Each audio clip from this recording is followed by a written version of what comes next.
Hi friends, welcome करता हूं आप सबका मेरे यूट्यूब चैनल मोहम्मदी कंप्यूटर्स में।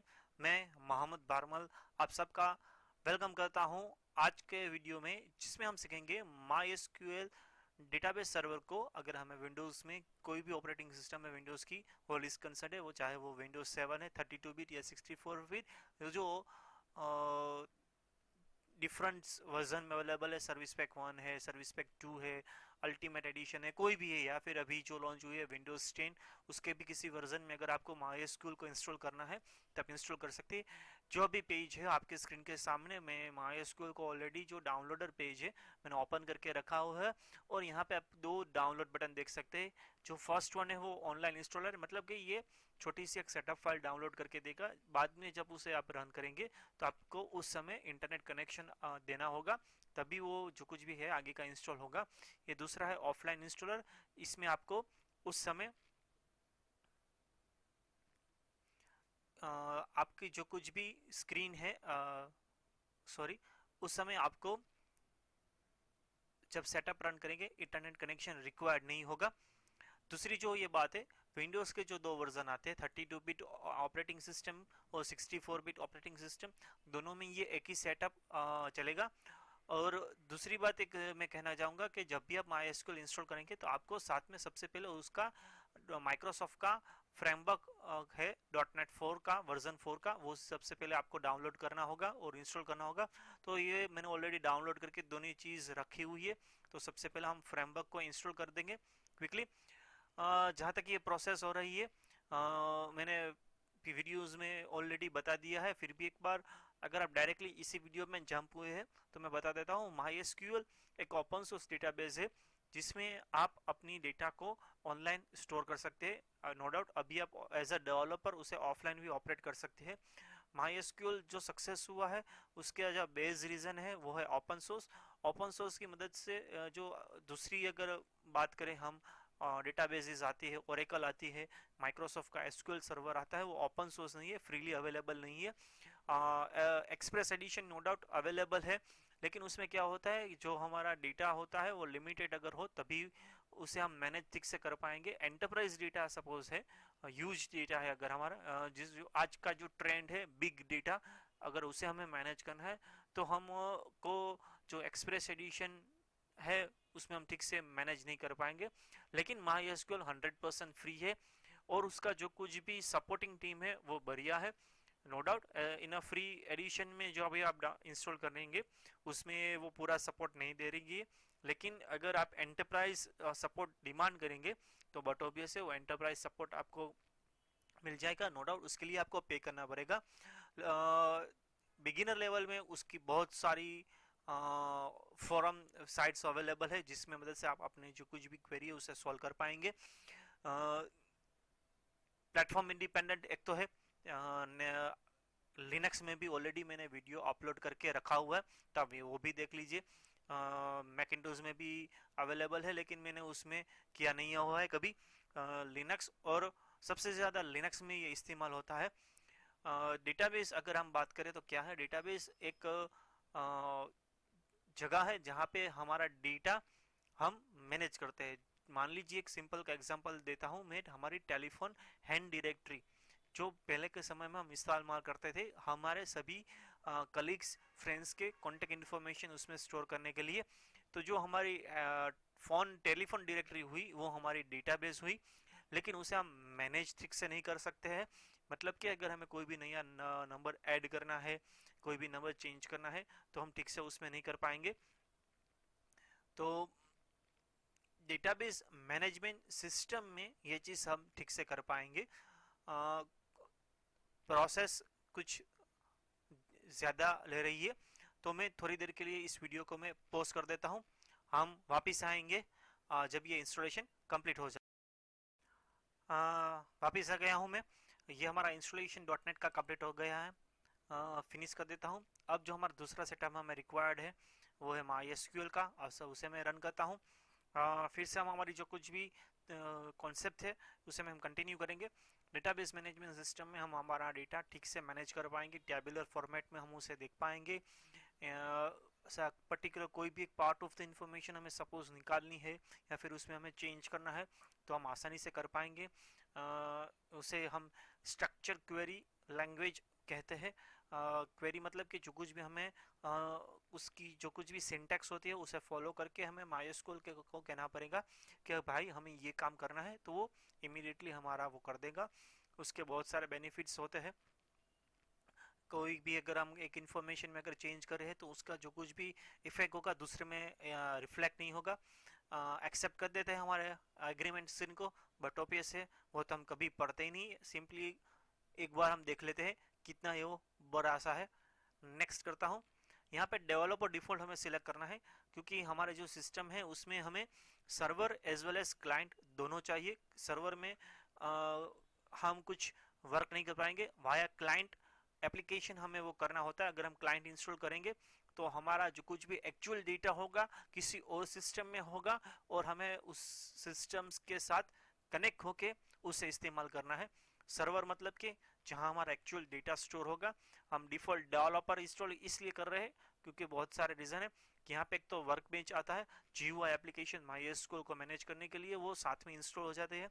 वर्क बेंच जीयूआई की आखिर क्यों रिक्वायर्ड है, क्योंकि माइस्क्यूएल जैसे अभी मैंने कहा स्ट्रक्चर क्वेरी लैंग्वेज, हर चीज का आपको उसमें कमांड देना पड़ता है। अगर आपको कमांड मालूम नहीं है तो with the help of GUI आप उससे आसानी से कर पाएंगे। और सैंपल डेटाबेस भी इसमें साथ में इंस्टॉल हो जाती है और डॉक्यूमेंटेशन माइस्क्यूएल का पूरा उसकी जो कुछ भी सिंटैक्स होती है हेल्प होती है वो आप अपने लोकल पीसी से विदाउट इंटरनेट कनेक्शन देख पाएंगे। नेक्स्ट कर देते हैं। ठीक है, इतनी चीज हमारी जो कुछ भी है वो होगी। एग्जीक्यूट।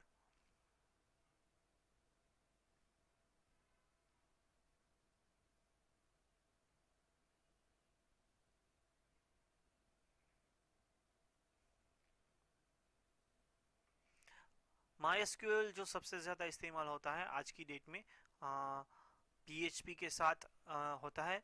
अब आज के ट्रेंड में सिर्फ पीएचपी नहीं हर चीज़ में वो इस्तेमाल हो रहा है। जैसे कि डॉट नेट में भी आज की डेट में वो कहीं जगह पे आप देख पाएंगे। No doubt dot net developer Microsoft SQL server को फर्स्ट प्रेफरेंस ही ऑलवेज देते हैं क्योंकि दोनों माइक्रोसॉफ्ट की प्रोडक्ट है। लेकिन जो माइक्रोसॉफ्ट में मुझे सबसे बुरी चीज़ लग रही है वो लॉन्ग टाइम सपोर्ट नहीं देते हैं। मतलब कि कोई भी एक वर्जन आपका आप ऑफिशियली आपने परचेज सपोज किया हुआ है तो जब भी आप नेक्स्ट ये है Microsoft C plus plus distributor, इसका भी हमें रिक्वायर्ड है। अगर हम वैम्प इस्तेमाल कर रहे हैं, वैम्प का अगर आपको मालूम है विंडोज अपाची MySQL PHP उसमें भी इस रीडिस्ट्रीब्यूटर रिक्वायर्ड है। कॉलेज लेवल में सबसे ज़्यादा लोग जैम्प और वैम्प ही इंस्टॉल करते हैं। ये इंडिविजुअल इंस्टॉलेशन कोई सिखाता नहीं है। सेटअप कंप्लीट हो गया, इसे हम क्लोज कर देते हैं। ठीक है, मेरा ध्यान सॉरी पहले नहीं गया क्लोज बटन पे।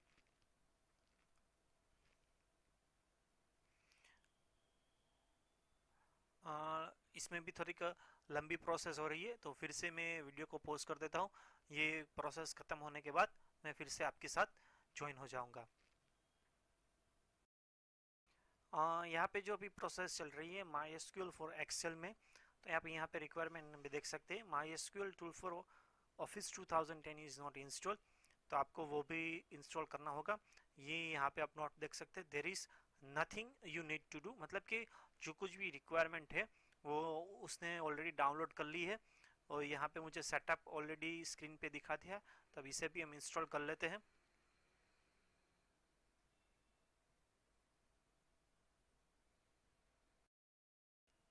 ये सेटअप हमारा कंप्लीट हो गया, फिनिश कर देते हैं। नेक्स्ट में विजुअल स्टूडियो इंस्टॉल होना चाहिए, यहाँ पे मैनुअल है।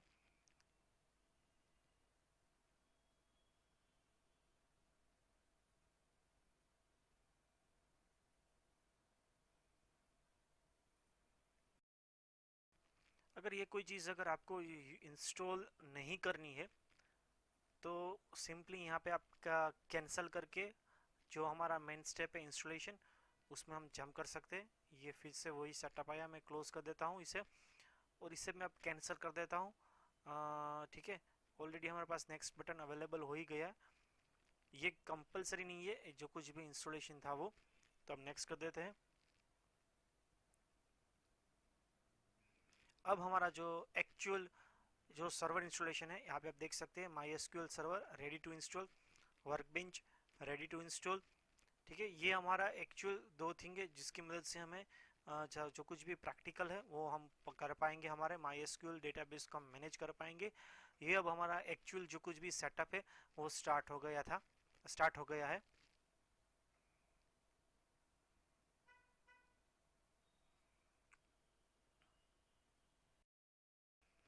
ये हमारा सब जो कुछ भी सेटअप था कंप्लीट हो गया है। फिर से मैं कहना चाहूँगा जो अभी प्रीवियस हमारा जो कुछ भी वर्क बेंच का और जो कुछ भी उसका सेटअप बीच में 2-3 बार मैंने जो पॉज किया वो रिक्वायर नहीं है, क्योंकि मोस्ट ऑफ की यहाँ अगर स्टूडेंट लेवल में अगर इंटरनेट कनेक्शन नहीं है तो डायरेक्टली आप उसे कैंसिल करके डायरेक्टली इस इंस्टॉलेशन पोर्शन में जंप कर सकते हैं। अब हमारा ये कॉन्फ़िगरेशन स्टेप स्टार्ट हुआ है। नेक्स्ट करते हैं, तो यहाँ पे हमें कौन से पोर्ट पे MySQL को स्टार्ट करना है TCP/IP प्रोटोकॉल में, ये हमें रखना है सिलेक्ट करके। ठीक है, अगर हमें नेटवर्क में से इस PC के जो कुछ भी MySQL सर्वर को यूज़ करना है तो नेक्स्ट करेंगे। MySQL का जो डिफ़ॉल्ट यूज़र नेम होता है रूट होता है, उसका हमें जो कुछ भी पासवर्ड रखना है हम रख सकते हैं। यहाँ पे लिखा है मिनिमम लेंथ इज ऑफ 4। मेरी हैबिट के मुताबिक मैं इसे रूट ही रखता हूँ पासवर्ड को।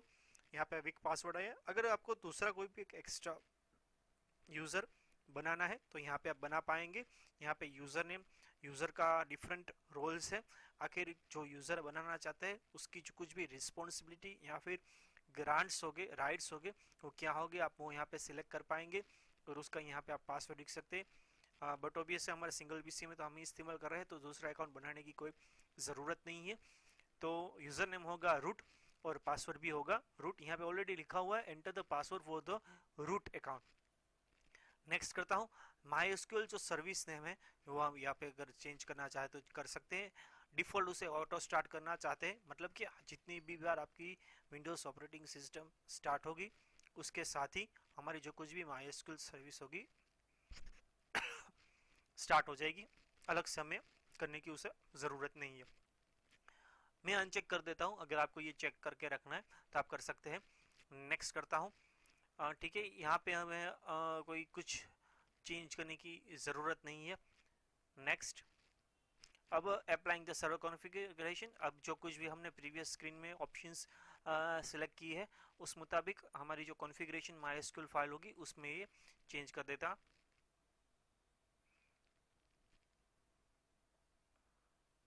यहाँ पे ये MySQL का सर्वर देखिए ये स्टार्ट हो गया। यहाँ पे देखिए प्रोसेस स्टार्ट हो गई है। New service added to monitored list, यहाँ पे आप क्लिक कीजिए तो आप यहाँ पे देख सकते हैं अभी के लिए वो स्टॉप है। ये सब प्रोसेस सब खत्म हो जाएगी। यहाँ पे आप देख सकेंगे ये स्टॉप बटन एक्टिव हो जाएगा और ये स्टार्ट बटन डिसेबल हो जाएगा। लोकलहोस्ट ऑनलाइन अगर सपोज हम क्लिक करेंगे देखते हैं इसमें क्या होता है।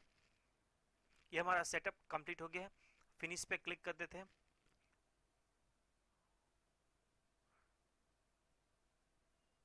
ये स्क्रीन फिर से आ गई, अभी इसे करने की ज़रूरत नहीं है।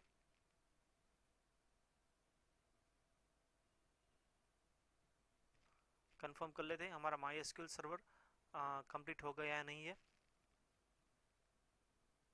नहीं, बाकी है।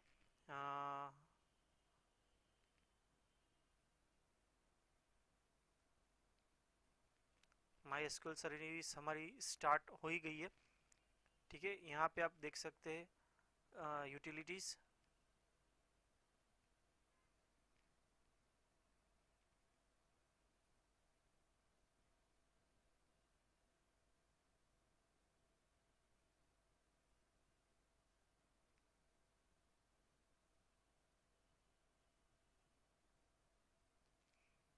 यहाँ पे आप देख सकते हैं हमने कौन कौन सी चीज़ ऑलरेडी इंस्टॉल करके रखी हुई है। यहाँ पे आपको अगर सपोज डेटाबेस और सैंपल्स में कुछ भी चेंज करना है तो चेंज कर सकते हैं। यहाँ पे रिकॉन्फ़िगर करवाना है, मतलब कि हमें पोर्ट नंबर चेंज करना है या फिर दूसरा कुछ भी अगर हमें चेंज करना है तो हम कर पाएंगे। हमें कैटालॉग जो कुछ भी कैंसिल कर देता हूँ ये।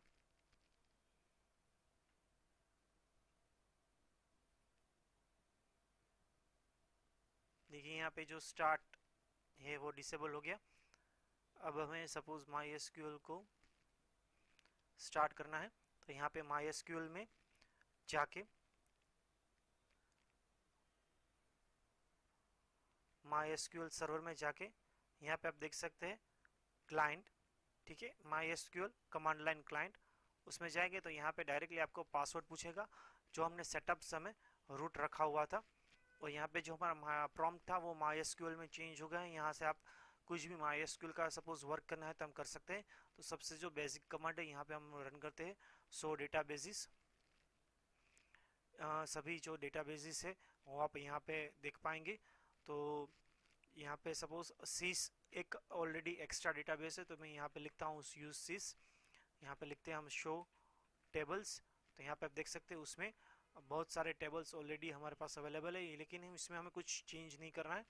हमें बेस्ट प्रैक्टिस के लिए ऑलरेडी एक एक्स्ट्रा डेटाबेस बना के ही उसमें हम वर्क करेंगे, जैसे कि टेस्ट डेटाबेस दूसरे कोई भी फैमिली पैकेज में ऑलरेडी अवेलेबल होती है, जैसे कि जैम्प और वैम्प और लैम्प, उसमें ये अवेलेबल ही होती है टेस्ट डेटाबेस।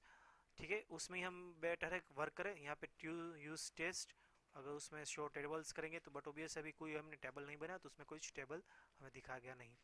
तो अभी इंस्टॉलेशन में सिर्फ इतना ही। पूरा ट्यूटोरियल सीरीज है MySQL का, लिनक्स का ऑलरेडी मैंने अपलोड कर दिया है। लिनक्स में कैसा हमें इंस्टॉल करना है तो वो देखिए। लिनक्स की जो पूरी सीरीज मैंने पूरी सीरीज है वो मैंने लिनक्स में उबुंटू में बनाई हुई है। विंडोज़ में तो ये सिर्फ सेटअप ही था। तो कोई भी वीडियो अगर आप MySQL का कहीं भी देखें, कोई भी ऑपरेटिंग सिस्टम उसमें यूज़ की हो, तो ये याद रखिए कि MySQL ओपन सोर्स है, तो उसके जो कुछ भी सिंटेक्स है ऑपरेटिंग सिस्टम की वजह से वो सिंटेक्स में कुछ चेंज नहीं आएगा। सिंपली जो ये बेसिक इंस्टॉलेशन प्रोसेस था वही डिफरेंट होता है। जो कुछ भी अभी मैंने क्रिएट डेटाबेस किया या फिर यूज़ टेस्ट किया वो सेम ही रहेगा। तो सिर्फ इस वीडियो में सिर्फ इतना ही। वीडियो पूरा देखने के लिए आपका बहुत बहुत धन्यवाद।